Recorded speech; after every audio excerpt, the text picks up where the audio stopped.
Outlines of Pyrrhonism by Sextus Empiricus. Book 1, Part 14. The 10 Modes. The older skeptics, according to the usual account, have handed down some modes, 10 in number, through which it seems that suspension of judgment is brought about, and which they also synonymously call arguments or points. And these modes are as follows. First, there is the one based on the variety of animals. Second, the one based on the differences among human beings. Third, that based on the differences in constitution of the senses and sense organs. Fourth, on the circumstances. Fifth, on positions, distances and locations. Sixth, on admixtures.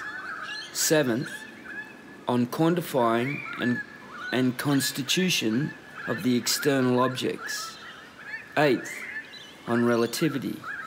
Ninth, on the frequency or infrequency of occurrence.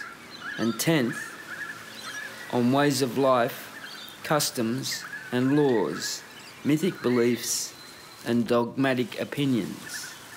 We adopt this order without prejudice.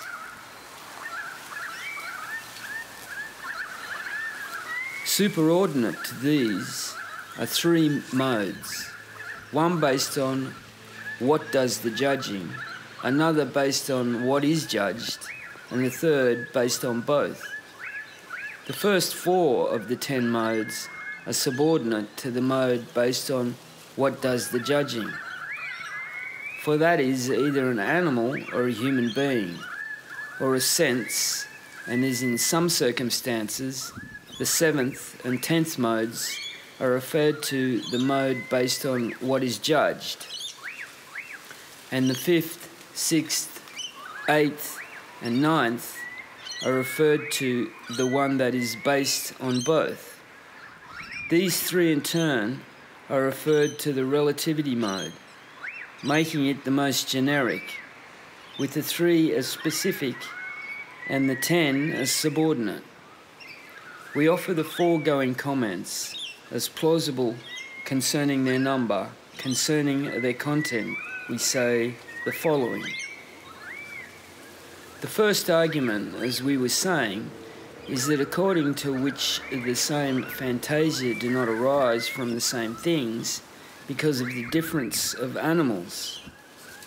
This we conclude from the difference in the way animals are produced and from the variety in the structures of their bodies.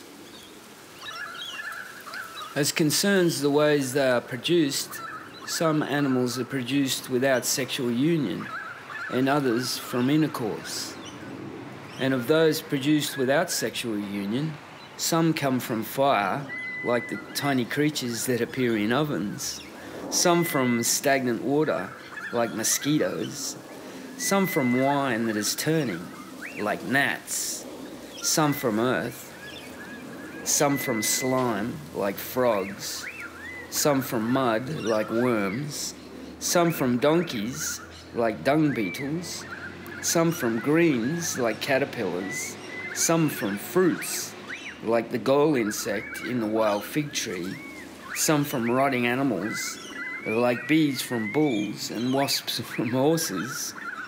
Of animals produced by intercourse, some, the majority, come from the homogeneous parents, and others, like mules, from heterogeneous parents. Again, of animals in general, some are born viviparously, like human beings, others oviparously, like birds, and still others just as lumps of flesh, like bears. So one would expect these dissimilarities and differences of origin to result in great contrariety of pathe, contributing incompatibility, disharmony, and conflict. However, It is the differences among the most important parts of the body, especially those naturally fitted for judging and sensing, that can produce the greatest conflict of the fantasia. Thus, things that appear white to us are said to be yellow by people with jaundice, and reddish by those with bloodshot eyes. Since then, some animals have yellow eyes, others bloodshot eyes, others white, and still others some other colour, it is likely, I think, that their perceptions of colours will be different. Further, if we look long and fixedly at the sun, and then stoop down to a book, the letters seem to us golden and moving around. Since then, some animals have by nature a lustre of the eyes and emit a fine and quick stream of light, so as even to be able to see at night. We should expect that external objects would not affect them and us in the same way.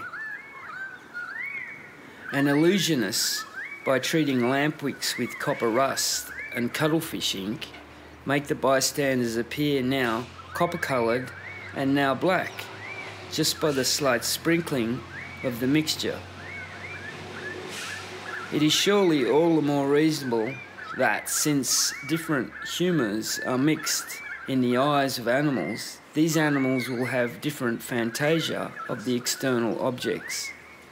Also, when we press the eye on the side, the forms, shapes and sizes of the things seen appear elongated and narrowed, so it is likely that those animals that have elongated and slanting pupils, e.g. goats, cats and such, will in their fantasia experience the external objects as different and unlike what animals with round pupils take them to be.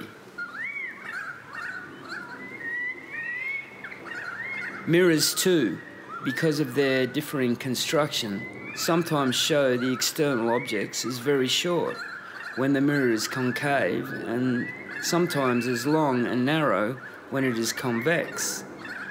And some show the head of the reflected person at the bottom and the feet at the top. Since then, some of the organs of sight are bulging with convexity and others are quite concave, while still others are in a flat plane. It is likely that because of this, the fantasia too are various, and that dogs, fish, lions, human beings and locusts do not see the same things as equal in size or similar in shape, but in each case what is seen depends on the imprint created by the eye that receives the appearance. The same argument holds for the other senses as well. For how could one say, with regard to touch, that animals are similarly affected, whether their surfaces consist of shell, flesh, needles, feathers or scales? And as regards hearing, how could one say that perceptions are alike in animals with very narrow auditory canal and in those with a very wide one, or in those with hairy ears and those with ears that are hairless? Indeed, even we find our hearing affected one way when our ears are plugged and another way when we use them ordinarily. Smell too will differ according to the variety of animals. For if we ourselves are affected in one way when we have a cold with a lot of phlegm, and in another way when the parts about the head are filled with an excess of blood, in the latter case being repelled and feeling virtually assaulted by things that seem to others to smell sweet, then, since some animals are flabby and phlegmatic by nature, others very rich in blood, and still others have a predominant excess of yellow or black bile, it's reasonable to suppose that this makes odoriferous things appear different in each case. So too with the objects of taste, since some animals have rough and dry tongues, and others very moist, and when in fever we ourselves have relatively dry tongues, we consider the food offered to us to be earthy, bad tasting and bitter, and we feel thus because of the different strength of the humours said to be in us. Since then the animals too have different organs of taste with different humours predominating, they would get a differing taste, fantasia, of the external objects.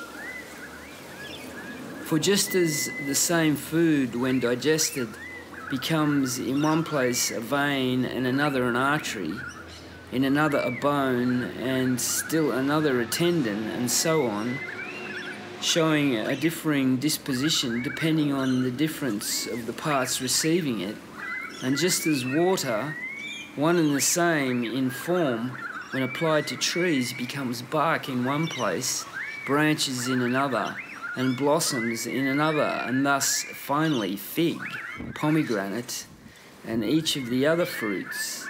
And just as one the same breath of the musician, when blown into a flute, becomes here a high note and there a low note, and the same stroke of the hand on the lyre produces here a bass sound and there a treble one, so too it is likely that external objects are perceived differently depending on the different make-ups of the animals having the fantasia. But one can see this more clearly from the preferences and aversions of animals. Thus, perfume seems very pleasant to human beings, but intolerable to dung beetles and bees. And the application of olive oil is beneficial to human beings, but kills wasps and bees.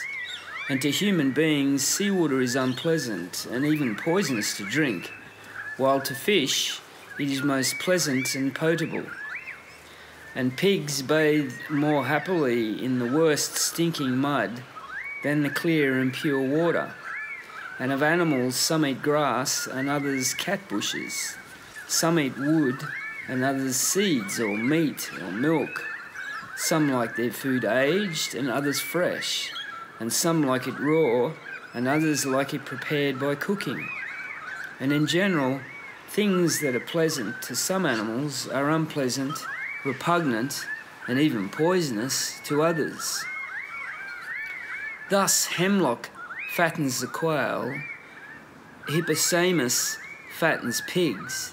The pigs enjoy eating salamanders, as the deer enjoy eating poisonous creatures, and swallows enjoy blister beetles. Ants and mosquitoes, when swallowed by human beings, produce discomfort and stomachache, whereas the she-bear, if she feels somehow weak, is strengthened by licking them up. The adder is stupefied by the mere touch of a branch of oak, and the bat by a leaf of a plane tree.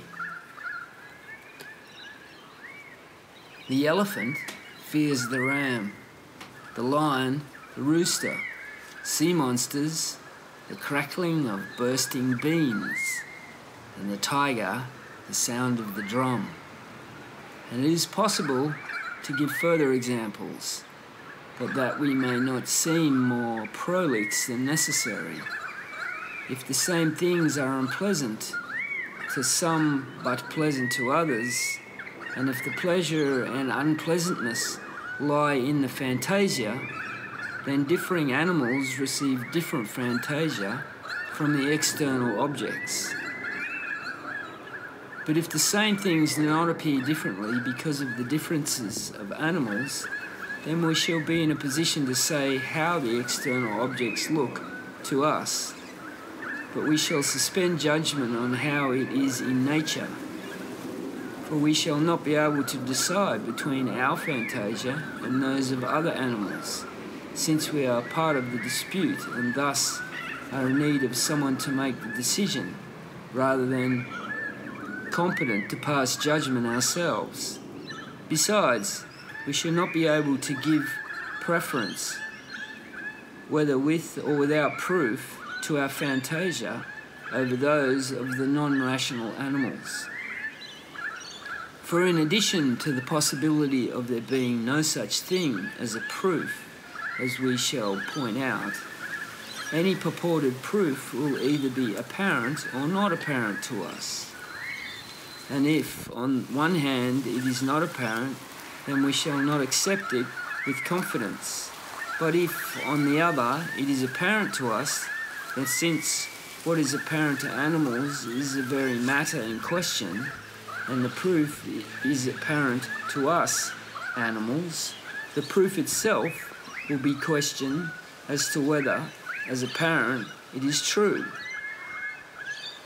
But it is absurd to try to settle the matter in question by means of the matter in question, since the same thing will be both credible and not credible, which is impossible credible in so far as tending to prove, not credible in so far as needing to prove. Therefore, we shall not have a proof justifying us in preferring our own fantasia to those of so-called non-rational animals. If, therefore, the fantasia differ because of the difference of animals, and it is impossible to decide between them, then it is necessary to suspend judgment concerning the external objects.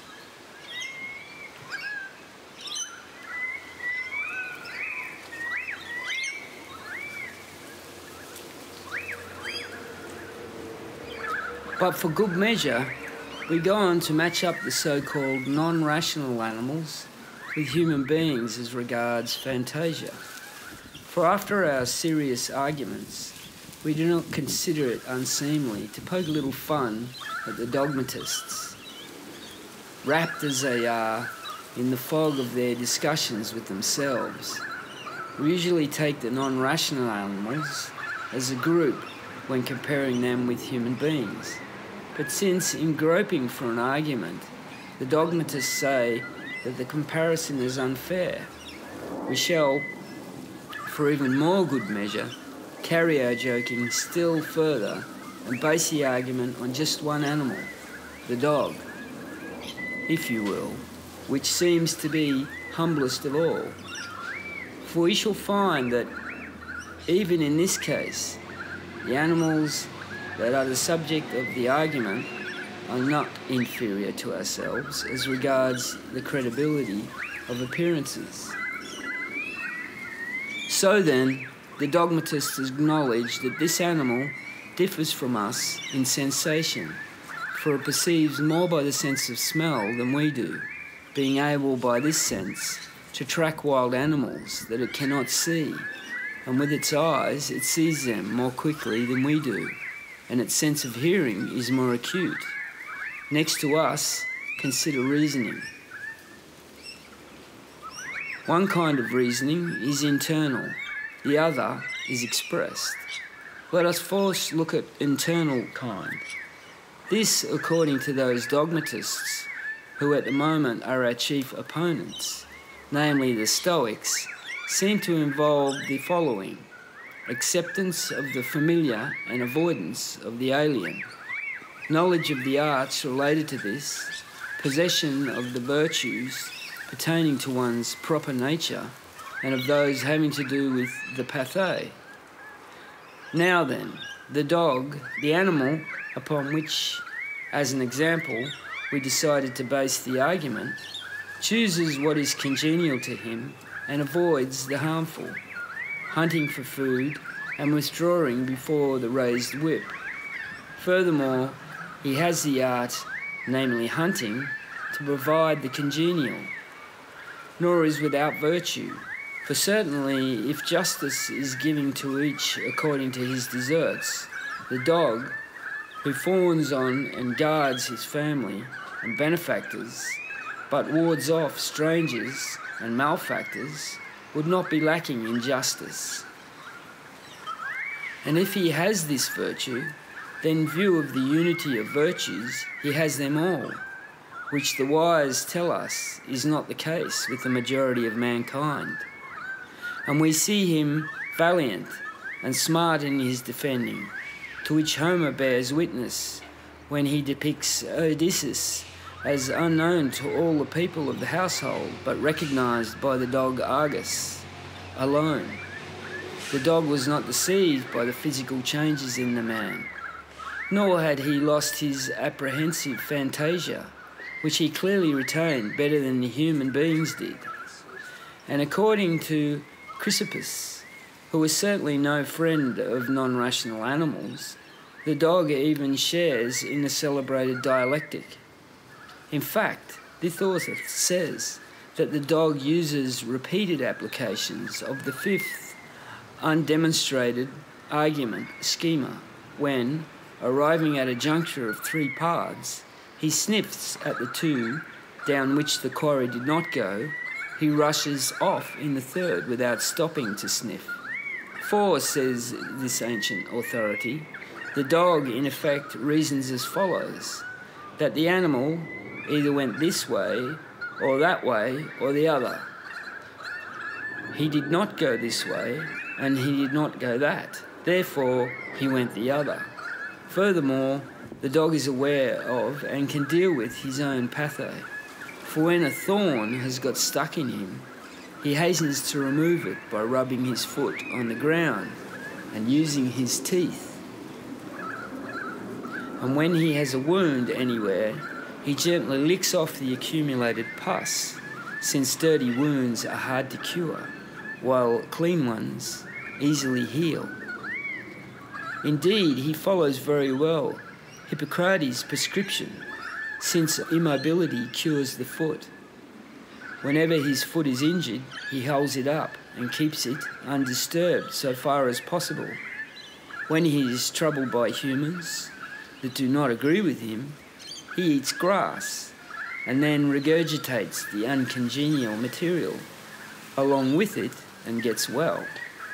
Since then, it is apparent that the animal upon which, as an example, we have rested the argument chooses with its congenial and avoids what is troublesome, and possesses the art of obtaining the congenial, and is aware of and able to deal with his own pathe, and furthermore is not without virtue, in which elements consists of perfection of internal reasoning.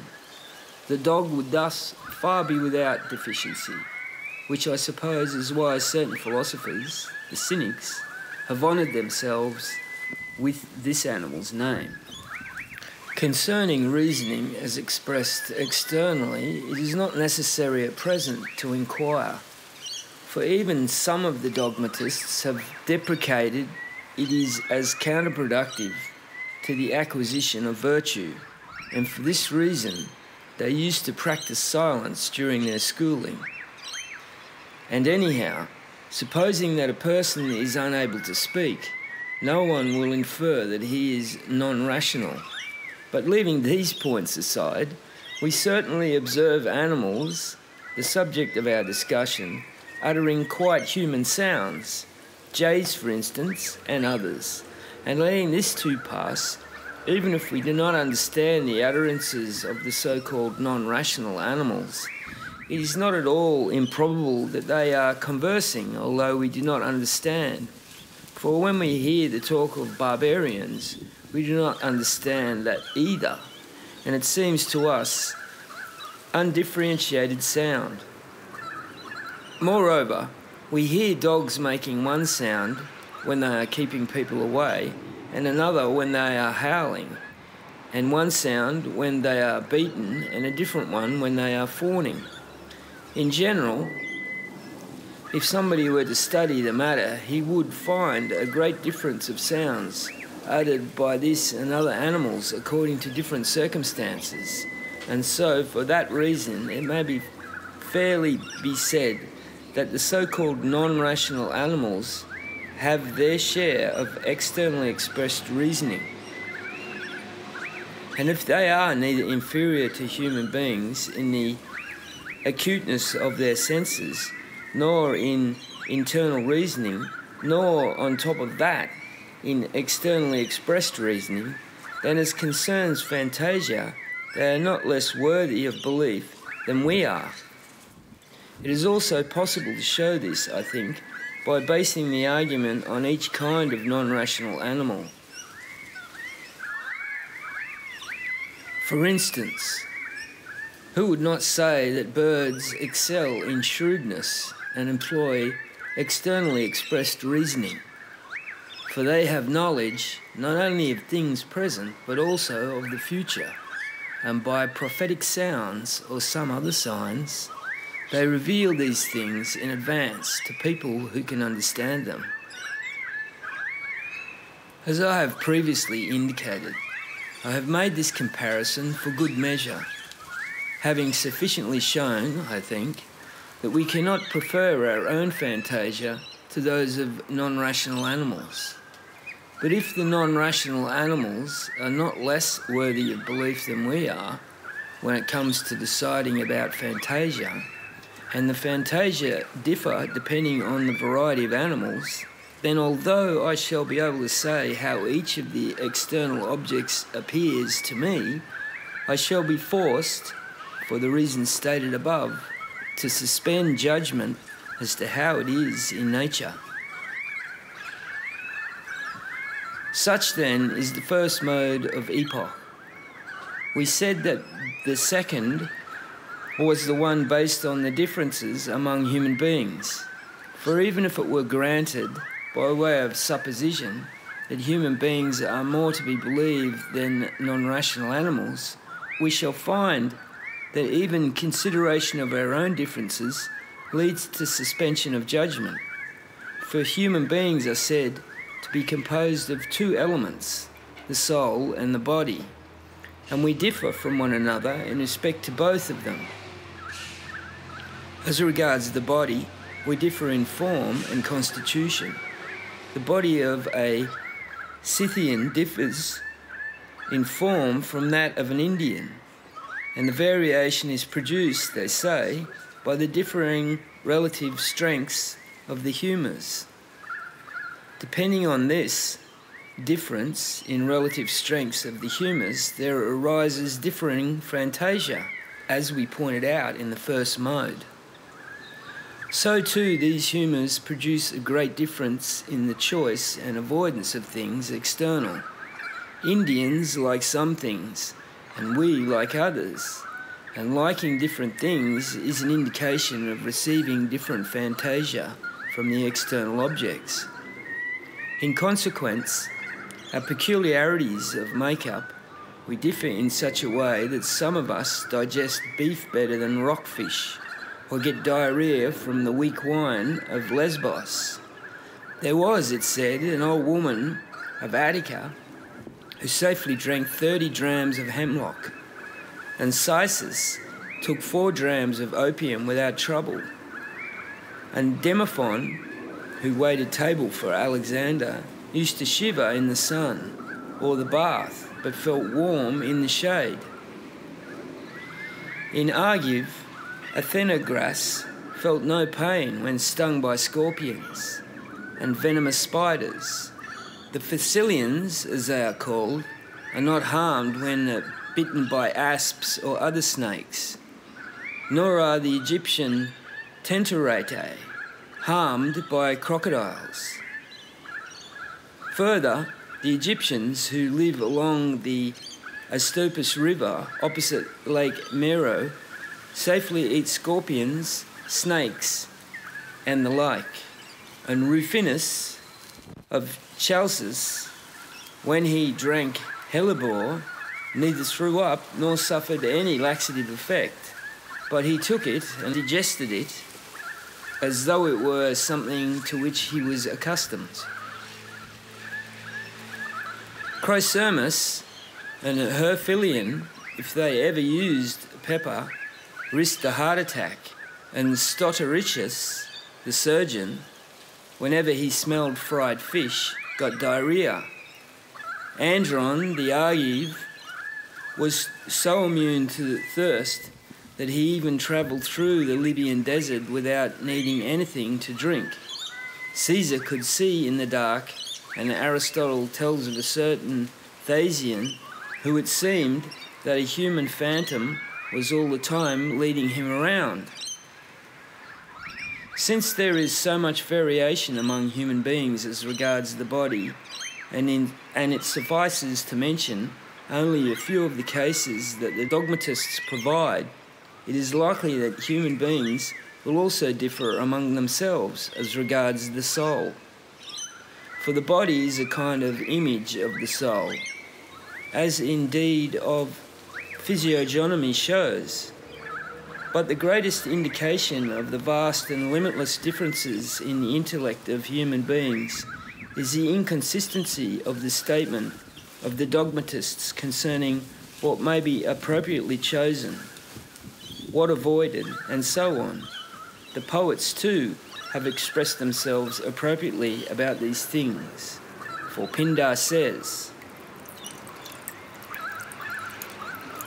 "The crowns and trophies of his storm-foot steeds give joy to one, yet others find it joy to dwell in gorgeous chambers, gold bedecked.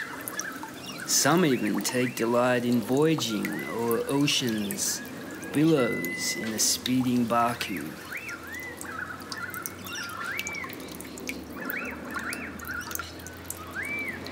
And the poet says, "One person delights in one activity, another in another."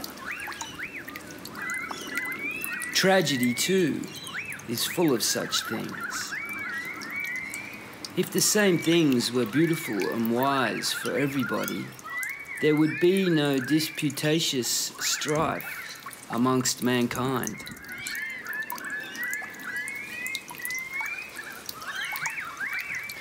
It is strange that some things should be pleasing to some mortals and hateful to others.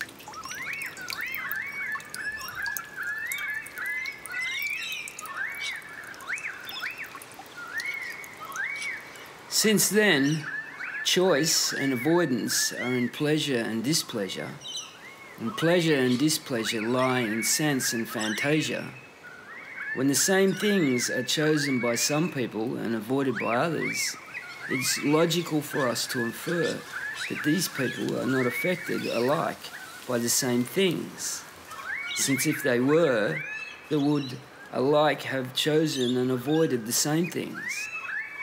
But if the same things produce different effects depending on the difference of human beings, this too would reasonably lead to suspension of judgment, and we would, perhaps, be able to say what each of the external objects appears to be, relative to each difference, but we would not be able to state what it is in nature. For we shall either have to give credence to all human beings or to some. But if all, we shall be attempting impossibilities and accepting contradictory statements.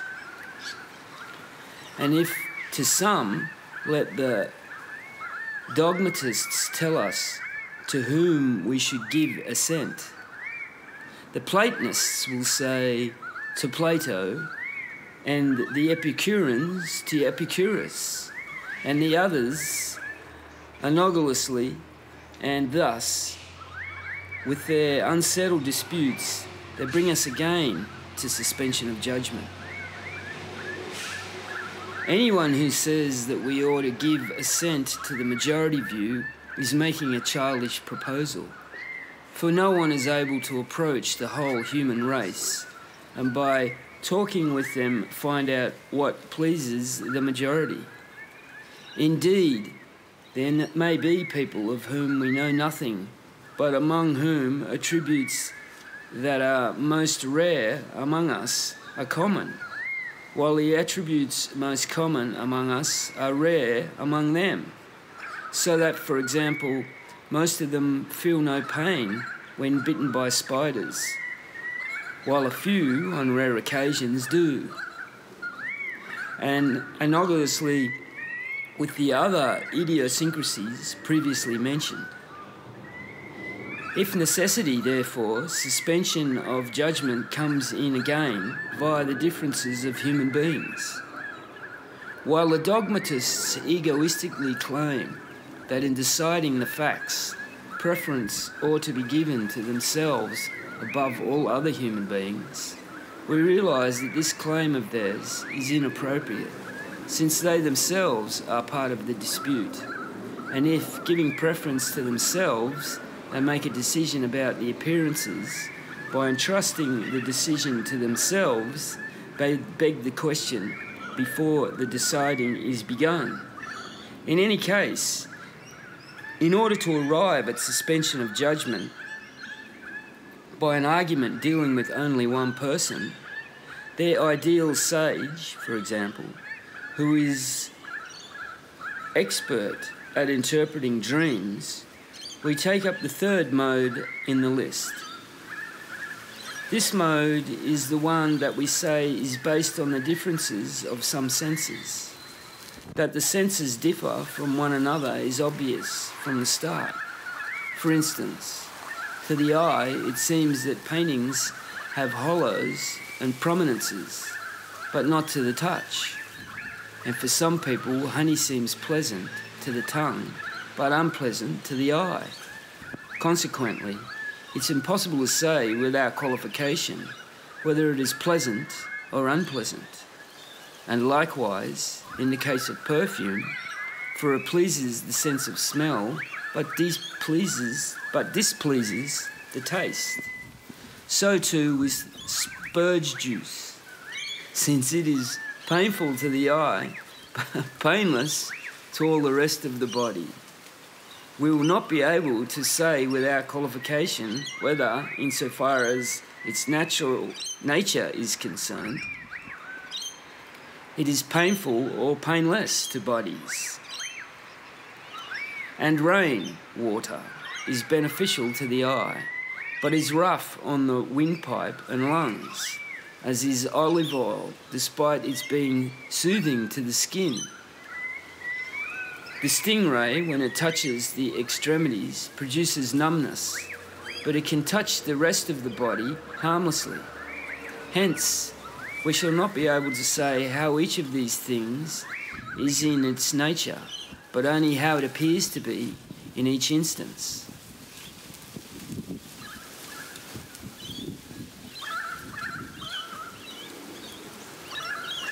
More examples can be given, but in order not to delay carrying out the purpose of our essay, the following point needs to be made. Each thing that appears to us in sensation seems to affect us as complex.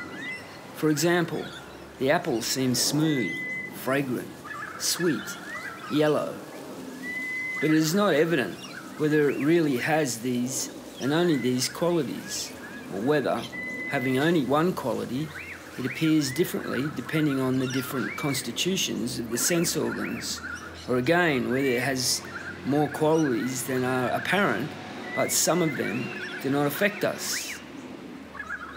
That it has one quality could be argued on the basis of what we previously said about the food taken up by the body and the water taken up by the tree and the air breathed into flutes and pipes and similar instruments. For the apple too may be of one form but appear differently because of the difference of the sense organs through which it is perceived. And that the apple has more qualities than those that appear to us, we can reason as follows.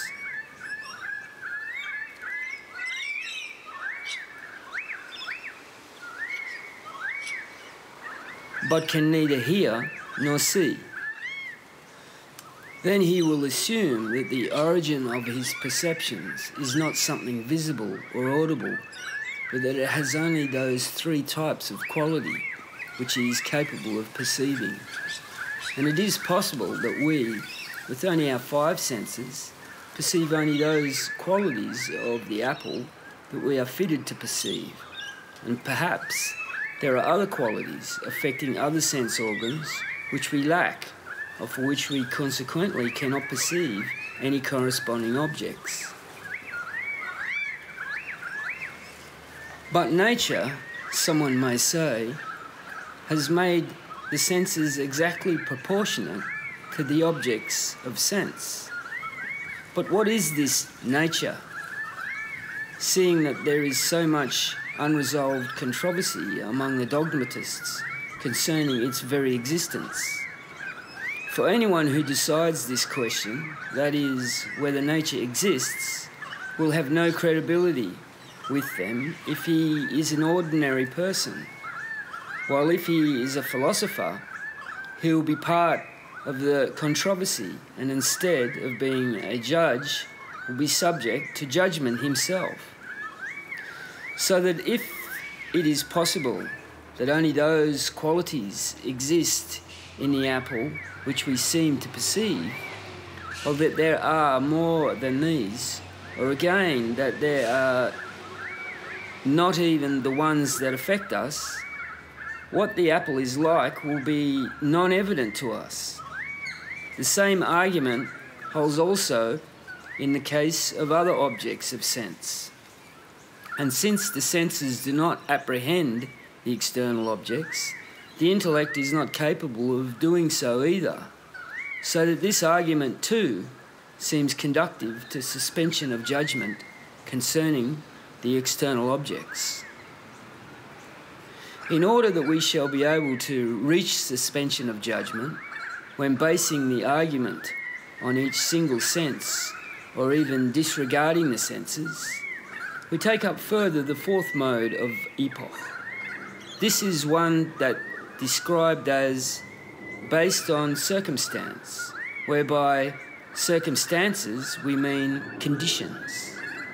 We say that it is concerned with being in a natural or unnatural condition, with being awake or asleep, with dependence on age, on being in motion or at rest, on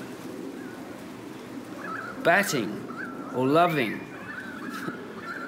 on being in need or satisfied, on being drunk or sober, on predispositions, on being courageous or fearful, on being distressed or cheerful.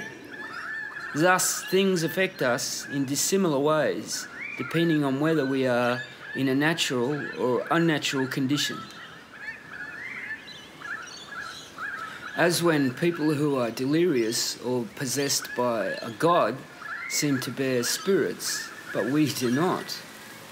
Similarly, those people often say that they perceive odours of thorax or frankincense or some other such thing, and much else too, although we do not sense them. And then the same water that seems to us to be lukewarm seems boiling hot when poured on an inflamed place. And the same coat appears tawny orange to people with bloodshot eyes, but not to me. Also, the same honey appears sweet to me, but bitter to the jaundiced. Further, if someone says that an intermingling of certain humours produces in persons who are in an unnatural condition odd fantasia of the external objects, it must be replied that since healthy people too have intermingled humours, it is possible that the external objects are in nature such as they appear to those persons who are said to be in an unnatural state, but that these humours are making the external objects appear to the healthy people to be other than they are. For to give the power of altering the external objects to some humours but not to others is arbitrary, since just as the healthy in a natural state have the nature of the healthy, and in an unnatural state that of the sick, so too the sick in an unnatural state have the nature of the healthy, and in a natural state that of the sick. So the credence should be given to these last two as being in relatively natural state. Different fantasia come about too, depending on whether we are asleep or awake.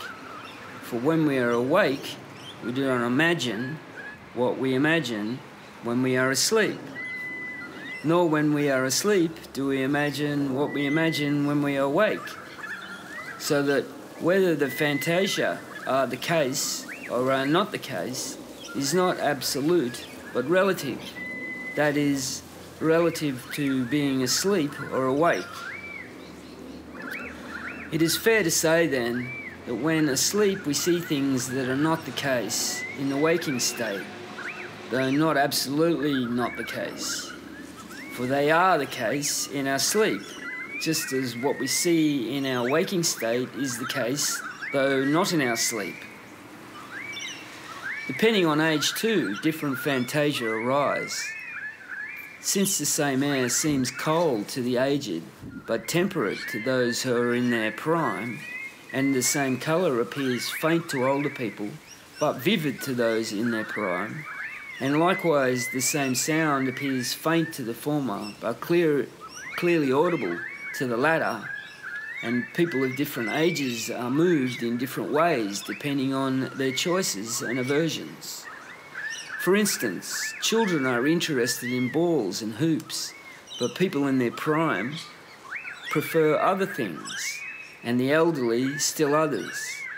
For this, we conclude that, also, depending on differences of age, different fantasia arise from the same external objects. Objects appear differently too, depending on whether one is in motion or at rest. For things that we see as stationary when we are at rest seem to be moving when we are sailing by. Depending on liking and disliking, also, for some people, are completely repelled by pork, while others eat it with the greatest of pleasure. Whence Menander too said, "Look how this face appears now that he has come to this. Like an animal, it is acting justly that makes us fair."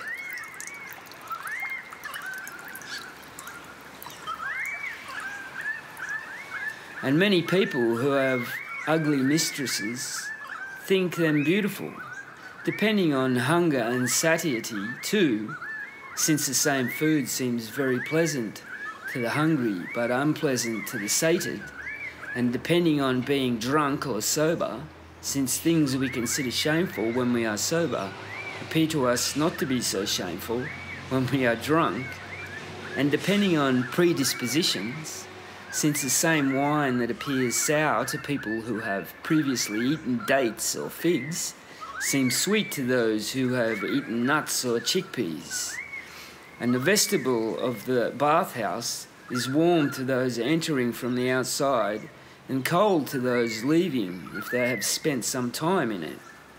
And depending on being afraid or feeling courageous, since the same thing seems frightful and terrible to the timid, but not at all so to the bold.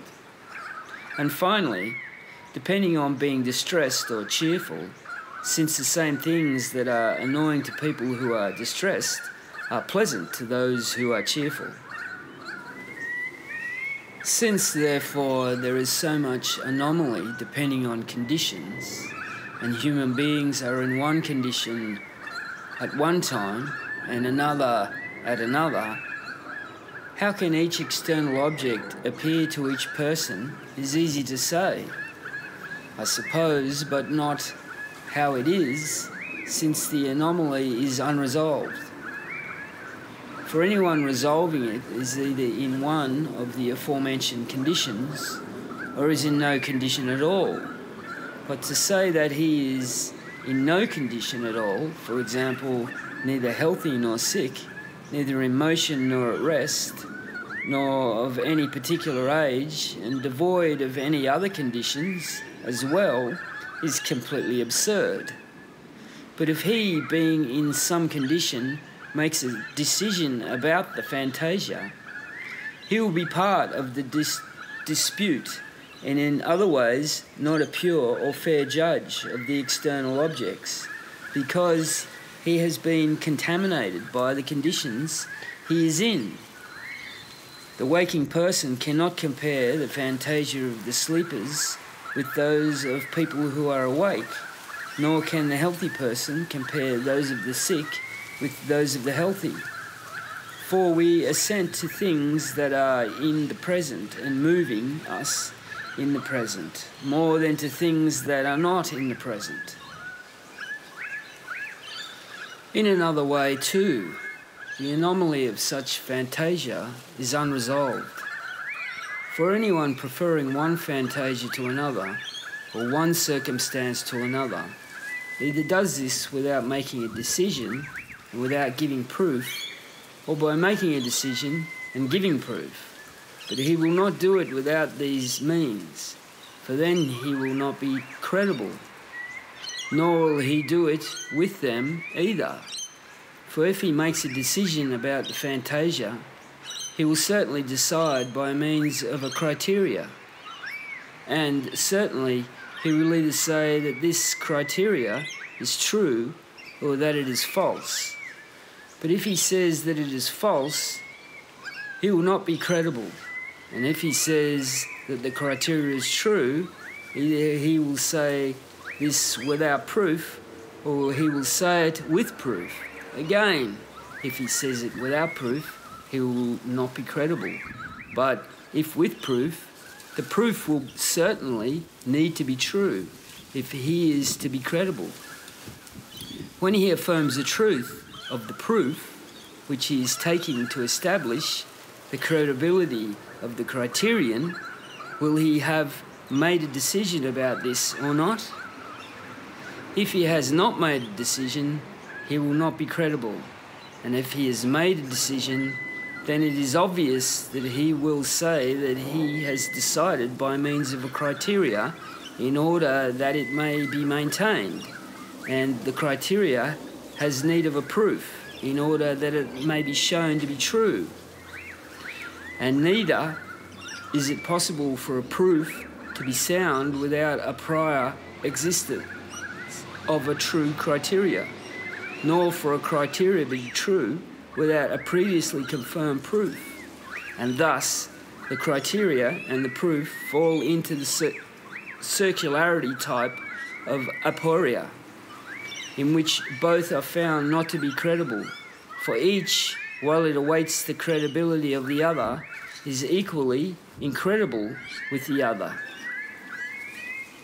Therefore, if nobody, with or without a proof and a criteria, is able to give one fantasia preference over another, then the differing fantasia that arise depending on the different conditions will be undecidable, so that this mode too leads to suspension of judgment concerning the nature of the external objects.